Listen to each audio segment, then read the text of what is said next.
Nur nicht hudeln! Wir sagen Baba zum Etikett und werden zum Nackerbazel. Heute bin ich nicht munter geworden. Wir haben wieder 3 tolle Alltagsbeispiele gefunden, mit denen ihr super Dialekt lernen könnt. Los geht's! Grüß euch! Wir sind Nati und Verena aus Salzburg. Bei uns dreht sich alles um das Deutsch und das Leben in Österreich. Wir begleiten euch auf eurem Weg vom ersten Kontakt mit dem Dialekt bis hin zu dem Moment, wo Gespräche verstehen kein Problem mehr ist. Starten wir mit dem ersten Beispiel der Stieglbrauerei. Nummer 1. Nur nicht hudeln. Wir haben diese Werbung der Stieglbrauerei im Internet gefunden. Die Stieglbrauerei ist eine bekannte Salzburger Brauerei, die es bereits seit 1492 gibt. Kennt und mögt ihr das Stiegelbier? Auf dem LKW steht im Dialekt nur nicht hudeln und darunter steht Stiegel. So viel Zeit muss sein.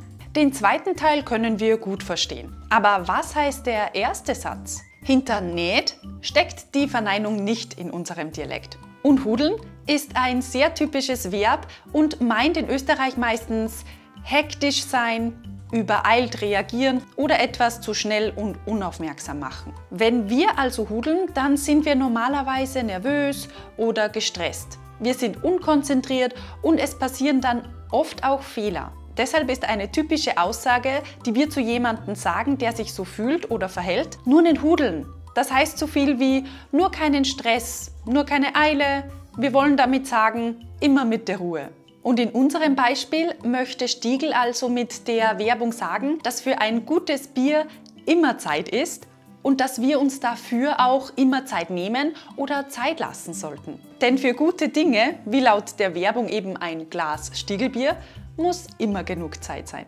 Außerdem könnte sich die Werbung auch auf den Straßenverkehr beziehen. Da diese Werbung auf einem LKW angebracht ist, könnte sie auch eine ganz allgemeine Botschaft haben und meinen, dass wir auf der Straße nicht hektisch werden sollen, sondern auch im Stau oder wenn viel Verkehr ist, immer die Ruhe behalten sollten. Hier noch ein paar Beispiele mit Hudeln in unserem Dialekt. Geh jetzt auf zum Hudeln, wir haben noch genug Zeit. Hudel nicht so, sonst machst du nur einen Fehler. Mit der Anna ist immer so anstrengend, sie hudelt bei allem so. Übrigens, wir haben euch das Verb hudeln und andere Verben mit der Bedeutung sich beeilen schon in einem anderen Video erklärt. Es gibt nämlich noch einige Dialektklassiker dazu. Schaut da unbedingt vorbei. Wir hudeln zwar nicht, aber wir schauen jetzt trotzdem weiter zum nächsten Beispiel. Beispiel Nummer 2. Baba und Nackerbazel. Das zweite Beispiel habe ich in einer Zeitung in Wien gefunden. Es ist eine Werbung für ein Joghurtgetränk. Und diese Werbung enthält auch wieder 2 typisch österreichische Wörter, und zwar Baba und Nackerbazel. Im ersten Teil des Satzes steht: Wir sagen Baba zum Etikett. Kennt ihr Baba? Baba ist ein Abschiedsgruß in Österreich, vor allem in Wien und generell im Osten Österreichs. Es ist ein umgangssprachliches Wort, das viele verwenden, wenn sie sich von bekannten Personen, zum Beispiel Freunden oder der Familie, verabschieden. Manche verwenden bei sehr guten Freunden oder Freundinnen sogar eine abgeänderte Version, die noch mehr Vertrautheit ausdrückt, nämlich Babaji. Baba!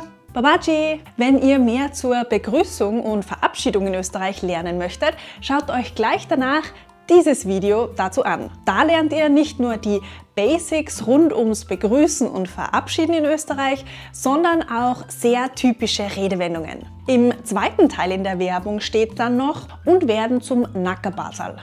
Was bitte ist ein Nackerbazel? Nackerbazel ist eine Bezeichnung für eine nackte Person. Normalerweise verwenden wir das Wort für Kinder, die nackig herumlaufen, wenn sie zum Beispiel im Sommer nackig baden oder im Garten spielen. Dann könnten wir sagen: Komm her, du Nackerbazel, ich trockne dich ab.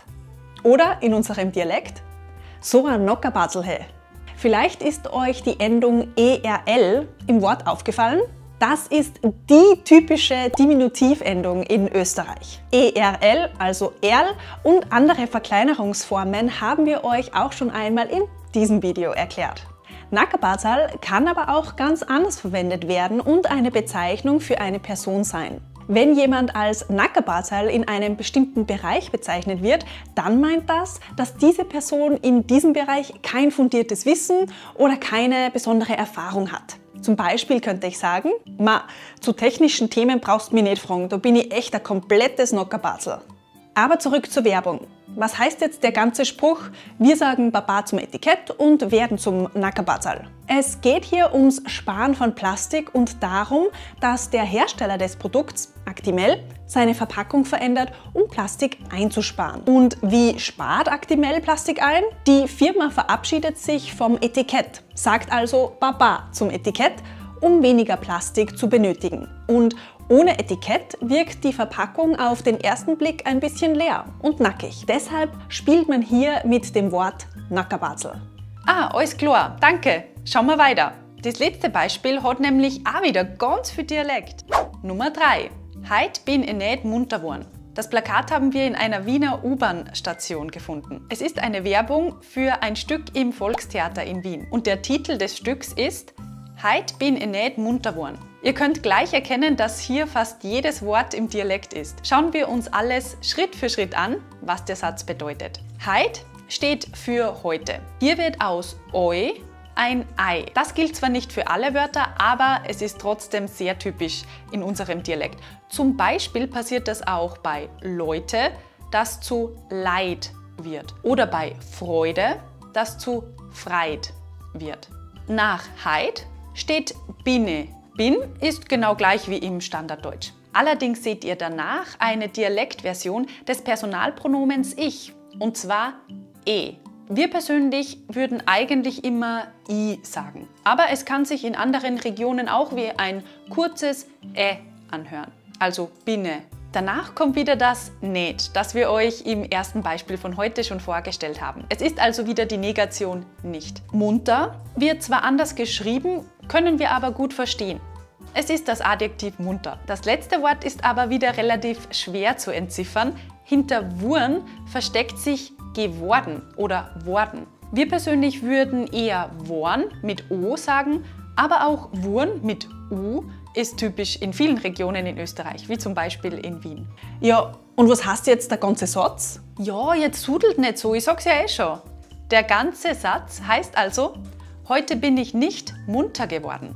Der Satz spielt auf den Inhalt des Theaterstücks an, weil es darin um Mord und Tod geht. Das Stück basiert übrigens auf Textausschnitten von Autoren der sogenannten Wiener Gruppe. Das war ein Zusammenschluss von Dichtern und Schriftstellern nach dem Zweiten Weltkrieg, deren Werke laut vielen bis heute die österreichische Literatur prägen. Wir verlinken euch einen kurzen Podcast zur Wiener Gruppe in der Videobeschreibung. Gut, wir hoffen, dass ihr heute wieder was lernen habt können und sagen danke fürs Zuschauen. Wie immer sehen wir uns nächsten Samstag zu einem neuen Video und bis dahin nicht vergessen, gemeinsam macht Deutsch in Österreich doppelt so viel Spaß. Heute dreht sich alles um das Diminutiv in Österreich, denn wir verwenden typischerweise eine andere Form als im Standarddeutsch. Wisst ihr welche?